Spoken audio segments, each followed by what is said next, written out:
नमस्कार दोस्तों, स्वागत है आपका हमारे YouTube चैनल प्राचीन ज्ञान की ज्योति पर। दोस्तों, बस नंदी महाराज के कान में इतना बोल दो, आपकी जो भी मनोकामना होगी वो तुरंत हो जाएगी पूरी। जय शिव शंभू। दोस्तों, सावन का महीना कामनाओं को पूर्ण करने वाला महीना होता है। इस महीने में भगवान शिव की कृपा पाना चाहते हैं तो उनकी आराधना कीजिए, उनके मंत्रों का जाप कीजिए, बहुत ही शीघ्र उनकी कृपा प्राप्त हो जाती है। क्योंकि दोस्तों, ऐसा करने से आपकी जो भी मनोकामना होती है वो बहुत शीघ्र पूरी हो जाती है। चाहे कैसी भी आपकी मनोकामना हो, वो अति शीघ्र शिव जी उसे पूरा कर देते हैं। क्योंकि शास्त्रों में कहा गया है कि सावन का महीना भगवान शिव को इतना प्रिय है कि इस महीने में की गई पूजा आराधना से भगवान भोलेनाथ बहुत ही शीघ्र प्रसन्न हो जाते हैं और अपने भक्तों की समस्त कामनाओं को पूर्ण कर देते हैं। दोस्तों, उसी तरह यदि आप भोलेनाथ के वाहन नंदी महाराज की पूजा अर्चना करते हैं तो आपकी हर मनोकामना तुरंत पूरी हो जाती है। और अगर पूजा करते समय आप यह शब्द नंदी जी के कान में बोल देते हैं तो आपका कार्य पूरा होने से कोई नहीं रोक सकता। तो आज की इस वीडियो में हम आपको बताएंगे कि आपको नंदी महाराज के कान में ऐसा क्या बोलना है जिससे आपकी जो भी मनोकामना होगी वो तुरंत पूरी हो जाएगी। तो इस वीडियो को पूरा और लास्ट तक ज़रूर देखिएगा। आज हम आपको ऐसा उपाय बताने जा रहे हैं दोस्तों कि मान के चलिए इस सावन के महीने में आपकी वह मनोकामना तुरंत पूरी हो जाएगी। और अगर पूजा करते समय आप यह शब्द नंदी जी के कान में बोल देते हैं तो आपका कार्य पूरा होने से कोई नहीं रोक सकता। दोस्तों, इस सावन मास में भगवान शिव की पूजा के समय कुछ विशेष नियमों का पालन करना चाहिए। सावन के इस पवित्र महीने में हमें अपने लिए कुछ विशेष नियमों को जरूर निर्धारित कर लेना चाहिए। क्योंकि अगर हम इस सावन के महीने में अपने लिए कुछ नियम निर्धारित कर लेते हैं, कुछ उपायों को कर लेते हैं, तो हमारी कैसी भी मनोकामना होती है वो अति शीघ्र भोलेनाथ पूरी कर देते हैं। हमें ऐसा अपने मन में सोचना है कि हमें इस सावन के पवित्र महीने में इस उपाय को पूरे महीने करना ही करना है। तो दोस्तों, अगर किसी एक उपाय को भी इस सावन के पवित्र महीने में हम कर लेते हैं तो हमारी मनोकामना अति शीघ्र पूर्ण हो जाती है। तो दोस्तों, अगर आपकी भी कोई विशेष मनोकामना है, कोई मनोकामना आपकी है जिसे आप पूरा करना चाहते हैं, तो इस सावन मास में इन उपायों को ज़रूर करें जो अभी आज इस वीडियो में हम आपको बताने जा रहे हैं। बिल्कुल ध्यान से आपको उन नियमों को सुनना है और समझना है। दोस्तों, उससे पहले आपसे रिक्वेस्ट करते हैं कि अगर आपने अभी तक हमारी वीडियो को लाइक नहीं किया है तो वीडियो को लाइक ज़रूर कर दीजिए और अपने दोस्तों को भी इसे ज़रूर शेयर कर दीजिए। और अगर आपने अभी तक हमारे चैनल को सब्सक्राइब नहीं किया है तो चैनल को भी ज़रूर सब्सक्राइब कर लीजिए। तो दोस्तों, आपकी कोई भी कामना हो, कोई भी इच्छा हो जो आप चाहते हो कि वो पूरी हो जाए, जिस मनोकामना की पूर्ति के लिए, जिस इच्छा के लिए आप शिव जी की आराधना करना चाहते हैं, तो दोस्तों सावन के इस पवित्र महीने में अगर आप भी चाहते हैं कि आपकी कोई भी मनोकामना हो वो पूरी हो जाए तो आपको शिव जी की आराधना किस प्रकार करनी है यह उपाय आप जान लीजिए। तो दोस्तों, अगर आपकी भी धन से संबंधित, व्यापार से संबंधित कोई भी समस्या है तो आपकी वो समस्या मान के चलिए तुरंत खत्म हो जाएगी। बस आपको यह छोटा सा उपाय करना है। तो दोस्तों, अगर आप भी चाहते हैं कि सावन के इस पवित्र महीने में आपकी कोई भी मनोकामना हो बहुत जल्द पूरी हो जाए तो आपको भोलेनाथ के वाहन नंदी महाराज के कान में इन शब्दों को बोल देना है। अगर आप यह छोटा सा उपाय कर लेते हैं तो दोस्तों आपकी कोई भी मनोकामना, कोई भी इच्छा होगी वो तुरंत के तुरंत पूरी हो जाएगी। दोस्तों, अगर आप नियम बना करके शिव जी की पूजा करते हैं तो आपकी कैसी भी इच्छा होती है, कोई भी मनोकामना होती है, चाहे वो धन से संबंधित हो या फिर संतान से संबंधित, आपके जीवन की कितनी भी बड़ी परेशानी हो, कितना भी बड़ा कष्ट हो, वो तुरंत के तुरंत समाप्त हो जाता है। तो दोस्तों, अगर आप भी चाहते हैं कि आपके जीवन से जितनी भी समस्याएं हैं वो तुरंत के तुरंत समाप्त हो जाएं तो आपको नियम के अनुसार ही शिव जी की पूजा और आराधना करनी चाहिए। क्योंकि अगर आप ऐसा करते हो तो आपकी मनोकामना बहुत जल्द पूर्ण हो जाएगी। दोस्तों, कई बार ऐसा देखा गया है कि अगर कोई व्यक्ति नियम बना करके शिव जी की पूजा आराधना करता है तो समय से पहले ही उसकी मनोकामनाएं पूर्ण हो जाती हैं। दोस्तों, आपको पूरे समर्पित भाव से भगवान शिव की शरण में जाना चाहिए। आप सर्वस्व त्याग कर भगवान शिव की शरण में जाएं। सर्वस्व त्यागने का मतलब सिर्फ यह है कि जब हम भगवान की शरण में जाते हैं तो हमें मन में किसी भी प्रकार का संशय नहीं रखना चाहिए। कई भक्त होते हैं जो पूजा करते हैं लेकिन उन्हें लगता है कि इस पूजा से कुछ नहीं होगा। अगर आप पहले ही यह एक चीज मान लेंगे कि देखते हैं क्या होता है, तो सच में कुछ नहीं होगा। आपको अपने मन में विश्वास रखना होगा। दोस्तों, अगर आप अपने मन में यह विश्वास लेकर के जाते हैं कि मात्र एक लोटा जल से ही आपकी मनोकामना पूर्ण हो जाएगी, तो यकीन मानिए कि आपकी मनोकामना अवश्य पूर्ण होगी, क्योंकि सच्चे विश्वास में बहुत शक्ति होती है। आपको मन में यह विश्वास रखना होगा कि मात्र एक लोटा जल ही अगर मैं भगवान शिव को अर्पित कर रहा हूँ या कर रही हूँ, इसी से मेरी मनोकामना पूर्ण हो जाएगी। अगर आपके मन में विश्वास होगा तो शिवलिंग के मात्र दर्शन से भी आपकी कोई भी मनोकामना होगी वो पूर्ण हो जाएगी। तो विश्वास बहुत आवश्यक है, इसलिए कह रहे हैं कि सर्वस्व त्याग कर भगवान शिव की शरण में जाना होता है, तभी हमारी मनोकामनाएं जो होती हैं वो पूर्ण हो जाती हैं। दोस्तों, आज जो नियम हम आपको बताने वाले हैं, आप इसमें से कोई भी एक नियम अपना सकते हैं, चाहे तो सभी नियमों का आप पालन कर सकते हैं। यह पूजा के ही नियम हैं। बस हमें ध्यान रखना है कि हम पूरे महीने इन नियमों का पालन करें, प्रतिदिन इन नियमों का पालन करें और श्रद्धा भाव से पूरे नियम का पालन करें। तो सबसे पहले बात करते हैं अभिषेक के बारे में। देखिए, भगवान शिव जी की पूजा में आप एक नियम बनाइए कि प्रतिदिन आप शिवलिंग का अभिषेक करेंगे। जिस भी द्रव्य से करने में आपको सुविधा होती है, जैसे कि कुछ लोग पंचामृत से करते हैं, कुछ लोग कच्चे दूध से करते हैं, या आपकी कोई विशेष कामना है जैसे कि कुछ लोग गन्ने के रस से करते हैं, या अनार के रस से करते हैं, या केसर के रूप से करते हैं। जो भी आपके पास उपलब्ध हो या जो भी आपकी कामना हो, आप यह नियम बना लीजिए कि हर रोज आपको शिवलिंग का अभिषेक करना है या हर रोज आपको शिव मंदिर जाकर के दर्शन करना है। अब देखिए, जान लेते हैं कि अभिषेक कैसे करना है। जैसे कि हम देखते हैं बहुत से भक्त होते हैं, जब भी वो मंदिर जाते हैं तो किसी पात्र में जो जल लेकर के जाते हैं, उस जल को वो बहुत जल्दी से शिवलिंग पर चढ़ा देते हैं और वहां ज्यादा देर नहीं रुकते हैं और वहां से चले जाते हैं। देखिए, आपको ऐसा नहीं करना है। देखिए, जब भी आप अभिषेक करते हैं पूरी श्रद्धा भाव से सच्चे मन से कीजिए।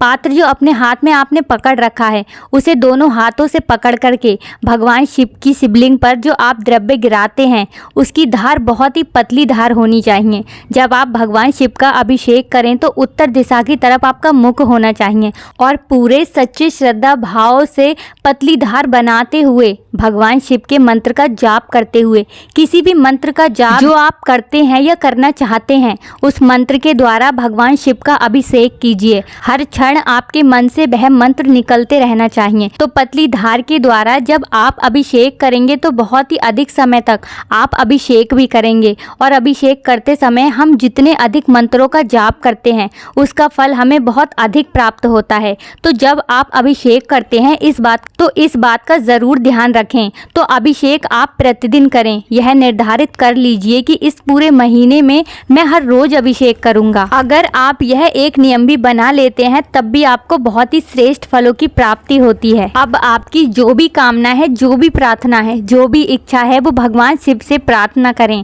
अभिषेक प्रतिदिन करने का नियम आप ले लीजिए। एक बात और ध्यान रखनी है आपको कि आपको शाम को शिव मंदिर में जा करके दीपदान जरूर करना चाहिए। यह संकल्प ले लीजिए कि इस पूरे सावन में शिवलिंग का हर रोज दर्शन करूंगा, अभिषेक करूंगा या करूंगी और शाम को दीपदान अवश्य करूंगा। शाम का मतलब होता है जब सूर्यास्त हो जाता है, तब हमें शिव मंदिर में शिवलिंग के समक्ष दीपदान करना चाहिए। दोस्तों, अगर आपके घर के आसपास मंदिर होता है तो आप हर रोज शिवलिंग के दर्शन कर पाते हैं, शिव मंदिर जा पाते हैं। तो दोस्तों, अगर आपके घर के आसपास शिव मंदिर हो तो आप शिव मंदिर में प्रतिदिन जाइए। शाम के वक्त सूर्यास्त के बाद वहां एक दीपदान अवश्य करिए। लेकिन अगर आप शिव मंदिर हर रोज नहीं जा पा रहे हैं तो आप अपने ही घर में भगवान शिव के नाम का एक दीपदान कीजिए, जो आप शाम को दीपक जलाते हैं। जैसे कि हर रोज हम शाम को संध्या वंदना करते हैं, तो उस वक्त जो हम अपने घर में दीपक जलाते हैं, उसके अलावा यह दीपक आपको अपने घर में अलग से जलाना होगा। आपके घर के मंदिर में शिव जी की जो भी प्रतिमा आपके पास हो,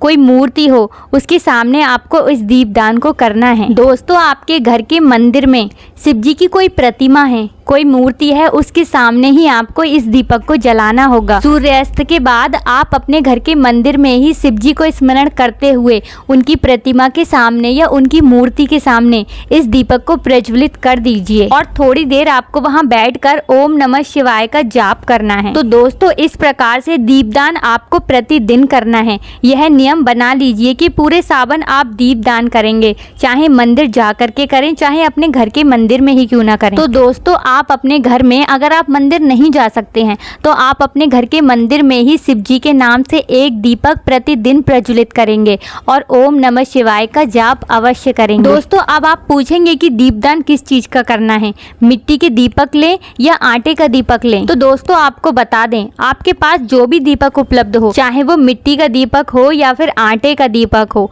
आप कोई भी दीपक ले सकते हैं। या आपके पास आटे का दीपक हो तो आप आटे का दीपक भी हर रोज बनाएं। और आटे का दीपक क्योंकि आपको हर रोज बनाना पड़ेगा, तो आटे का दीपक भी बहुत आसानी से आपको मिल जाएगा, जो कि आप अपने घर में ही बना सकते हैं। तो आप चाहें तो आटे के दीपक का भी दीपदान कर सकते हैं और आप चाहें तो मिट्टी के दीपक का भी दीपदान कर सकते हैं। या आपके घर में अगर कोई और धातु है तो आप उसका भी दीपदान कर सकते हैं। लेकिन इस बात का आपको ध्यान रखना है कि अगर आप किसी धातु का दीपक लेते हैं और दीपदान करते हैं तो आपको वह दीपक प्रतिदिन पूरी तरह से अच्छी तरीके से साफ कर लेना है। उसके बाद ही आप उस दीपक को इस्तेमाल कर सकते हैं, क्योंकि दोस्तों, किसी भी पूजा में शुद्धता का बहुत महत्व होता है। दोस्तों, अब बात करते हैं कि उस दीपक में आपको क्या डालना है, तेल डालना है या फिर घी डालना है। तो आपको बता दें कि आप अपनी सामर्थ्य के अनुसार चाहे तो तेल का प्रयोग कर सकते हैं और आप चाहे तो शुद्ध देसी घी का प्रयोग भी कर सकते हैं।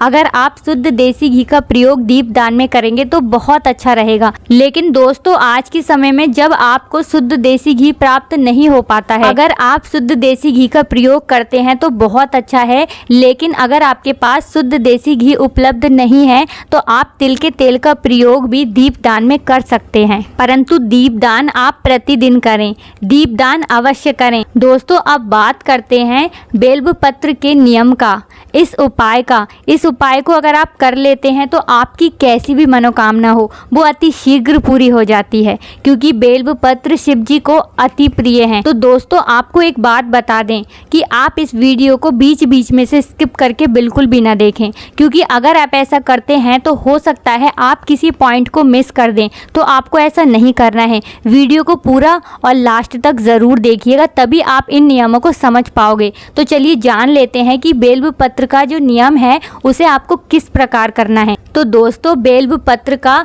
वह उपाय जो अभी हम आपको इस वीडियो में बताने जा रहे हैं, अगर आपने बेल्व पत्र का वह उपाय इस तरीके से कर लिया जिस तरीके से आज हम आपको इस वीडियो में बताएंगे, तो आप यकीन मानिए आपकी जो भी मनोकामना होगी वो बहुत जल्द पूरी हो जाएगी, समय से पहले पूर्ण हो जाएगी, जिस पर शायद आपको भी विश्वास नहीं होगा। तो इस नियम को समझ लीजिए। दोस्तों, जैसे मान लीजिए कि आप अपने सावन के इस पवित्र महीने में यह नियम बना लीजिए कि आप सावन के इस पवित्र महीने में शिव जी को बेल्व पत्र अर्पित करेंगे, क्योंकि दोस्तों आपको बता दें बेल्व पत्र जो होता है वो शिव जी को बहुत ज़्यादा प्रिय होता है। तो आपको पहले इस बात को समझना होगा कि जो बेल्व पत्र हैं, आपको उस बेल्व पत्र को शिव जी को किस प्रकार से अर्पित करना है जिससे आपकी मनोकामना जो भी है वो अति शीघ्र पूरी हो जाए। तो आपको 21 बेल्व पत्र लेने हैं। अगर आपकी कोई विशेष कामना है तो देखिए हमें थोड़ा प्रयास तो करना पड़ता है। तो अगर हमारे मन की कोई विशेष इच्छा है और हम चाहते हैं कि भगवान भोलेनाथ प्रसन्न हो, और इस समय में तो बेल्व पत्र बहुत आसानी से उपलब्ध हो जाता है, तो आप 21 बेल्व पत्र हर रोज़ भगवान शिव को अर्पित करें। किस प्रकार से अर्पित करेंगे वह हम आपको बताते हैं। बिल्व पत्र खंडित नहीं होने चाहिए, बिल्कुल साफ सुथरे शुद्ध बिल्व पत्र होने चाहिए। हर बेल्व पत्र पर आप चंदन से ओम नमः शिवाय लिखेंगे, सफेद चंदन द्वारा ओम नमः शिवाय लिखेंगे और इन सभी बेल पत्रों की आप माला बनाएंगे। सफेद धागे से इन सभी बेल पत्रों को एक साथ माला का स्वरूप दीजिए और यह माला ले जाकर के आप शिवलिंग पर अर्पित कीजिए। प्रतिदिन का यह नियम बना लीजिए कि हर रोज 21 बेल पत्रों की माला भगवान शिव को मैं अर्पित करूंगा, और उसके बाद आपकी जो भी कामना है, जो भी इच्छा है, आप भगवान शिव से कहिए और संकल्प के साथ इस नियम का पालन कीजिए। लीजिए कि पूरी सावन मास 21 बेल्व पत्र की माला मैं शिव जी को अर्पित करता हूँ और संकल्प के साथ इस नियम का पालन कीजिए। पूरी सावन मास अगर प्रतिदिन 21 बेल पत्र की माला अगर भगवान शिव को आपने अर्पित कर दी तो बहुत ही शीघ्र आपकी जितनी भी मनोकामनाएं हैं वो पूर्ण हो जाएंगी। पर दोस्तों यह नियम के साथ होना चाहिए। पूरे सावन आपको यह काम करना है। अगला जो नियम आपको धारण करना चाहिए वह है सफ़ेद आंकड़े के फूल, जो कि भगवान शिव को बहुत प्रिय है। सफ़ेद आंकड़े के फूल ना मिलें तो दूसरा वाला जो लाल होता है वह भी आप ले सकते हैं, आप उसका भी उपयोग कर सकते हैं, लेकिन सफ़ेद मिल जाए तो अति उत्तम है। देखिए उपाय किस प्रकार है, इसे समझ लीजिए। आपको आंकड़े के फूल कितने फूल लेने हैं? 108 फूल लेने हैं। 108 फूलों की माला आपको बनानी चाहिए। देखिए उपाय किस प्रकार से है, इसे समझ लीजिए। आपको 108 आंकड़े के फूल लेने हैं। अब 108 आंकड़े के जो फूल लिए हैं आपने, आपको उसकी माला बना लेनी है। अब इस माला को आपको शिव जी को अर्पित करना है। तो आप यह नियम भी प्रतिदिन कर सकते हैं। आपको यह संकल्प ले लेना चाहिए कि मैं प्रतिदिन 108 आंकड़े के फूलों की माला शिव जी को अर्पित करूंगा। आपको किसी भी शिवालय में जाना है, सबसे पहले तो शिव जी को जल अर्पित करना है। 1 लोटा जल अर्पित करने के बाद आपको 108 फूलों की माला भगवान शिव जी को अर्पित कर देनी है। और वह किस फूलों की माला होनी चाहिए? आपको ध्यान रखना है कि वह आंकड़े के फूल की माला ही होनी चाहिए। अगर आप इस उपाय को कर लेते हैं, 108 आंकड़े के फूलों की माला आप शिव जी को अर्पित कर देते हैं, तो उससे आपकी धन से संबंधित जितनी भी परेशानियां होती हैं वो अति शीघ्र समाप्त हो जाती हैं। आपके जीवन से कष्ट परेशानियों को सो दूर चला जाता है। आपकी धन से संबंधित समस्या हो या संतान से संबंधित समस्या हो, आपके ये जो आंकड़े के फूल है ना, तो आपकी 108 आंकड़े के फूल की माला शिव जी को इतना प्रसन्न कर देगी कि वो आपकी प्रार्थना को अति शीघ्र सुन लेंगे और आपकी मनोकामना को बहुत जल्द पूरा कर देंगे। तो दोस्तों सावन के इस पवित्र महीने में जबकि शिव जी अति प्रसन्न मुद्रा में होते हैं, अपने दोनों हाथों से वो अपने भक्तों को आशीर्वाद देते हैं, आपकी सारी मनोकामनाएं अति शीघ्र पूरी कर देते हैं। तो दोस्तों अगर आप पूरी सच्ची श्रद्धा के साथ ये नियम बना लेते हैं कि सावन के इस पूरे महीने में आप इस नियम को अपनाएंगे, चाहे बेल्व पत्र का नियम हो या आंकड़े के फूल का, अगर आप उस नियम को पूरी सच्ची श्रद्धा के साथ नियम के अनुसार पूरे श्रावण कर लेते हैं तो आपकी मनोकामना समय से पहले ही पूर्ण हो जाती है। तो आप इस उपाय को करके देख सकते हैं, आपकी कोई भी मनोकामना होगी वो बहुत जल्द पूरी हो जाएगी। तो सावन के इस पवित्र महीने में अगर आप नियम बना करके शिव जी की पूजा करते हैं, उन उपायों को करते हैं जो आज हम आपको बता रहे हैं, तो आपकी कैसी भी मनोकामना हो वो अति शीघ्र शिव जी पूर्ण कर देते हैं। तो आप सावन के इस पवित्र महीने में किसी भी नियम को अपना सकते हैं, किसी भी नियम को कर सकते हैं और शिव जी को प्रसन्न कर सकते हैं। दोस्तों अगला जो उपाय हम आपको बताने जा रहे हैं वो बहुत सीधा सरल सा उपाय है। तो दोस्तों अब हम आपको इस वीडियो में वह उपाय बताने जा रहे हैं जिसे करने के बाद शिव जी आपकी कोई भी मनोकामना हो उसे तुरंत के तुरंत पूरा कर देते हैं। अब इस उपाय को आपको किस प्रकार करना है इसको भी समझ लीजिए। सबसे आपको अपने घर के आसपास जो भी शिव जी का मंदिर है वहां पर जाना है। वहां जाने के बाद सबसे पहले तो आपको शिव जी को प्रणाम करना है और प्रणाम करने के बाद आपको शिवलिंग पर 1 लोटा जल अर्पित करना है। अगर आप वह जल अपने घर से ले जा रहे हैं तो आप उस जल में गंगा जल डालकर ले जाइए, यह बहुत ही उत्तम रहेगा। तो शिव जी को 1 लोटा जल अर्पित करने के बाद आपको क्या करना है, शिव जी की पूजा आराधना करने के बाद नंदी देवता के कान में, जो कि शिव जी के वाहन है, उनके कान में आपको 11 बार ओम नमः शिवाय बोलना है। और जब आप नंदी महाराज के कान में इन शब्दों को बोलेंगे तो आपको बहुत ही आराम से इन शब्दों को बोलना है। कहने का मतलब ये है कि जब आप नंदी महाराज के कान में इन शब्दों को बोलेंगे तो आपको इस प्रकार से ओम नमः शिवाय बोलना है कि किसी दूसरे व्यक्ति को आपके शब्द सुनाई ना दें। तो आपको बस 11 बार ओम नमः शिवाय नंदी देवता के कान में बोलना है। और दोस्तों यह उपाय आपको हर रोज करना है, इस बात को आपको बिल्कुल से याद रखना है। तो बस आप इतना कर लीजिए, आपकी कोई भी मनोकामना हो, कोई भी इच्छा हो, वह नंदी महाराज शिव जी तक पहुंचा देते हैं। दोस्तों यह बहुत ही जरूरी नियम है जिसे आपको सावन के इस सोमवार में ज़रूर करना चाहिए, क्योंकि अगर आप इस उपाय को कर लेते हैं तो आपकी कैसी भी मनोकामना हो वह मनोकामना बहुत जल्द पूर्ण हो जाती है। दोस्तों, वैसे तो हमें प्रतिदिन सावन में नियमों का पालन करना चाहिए,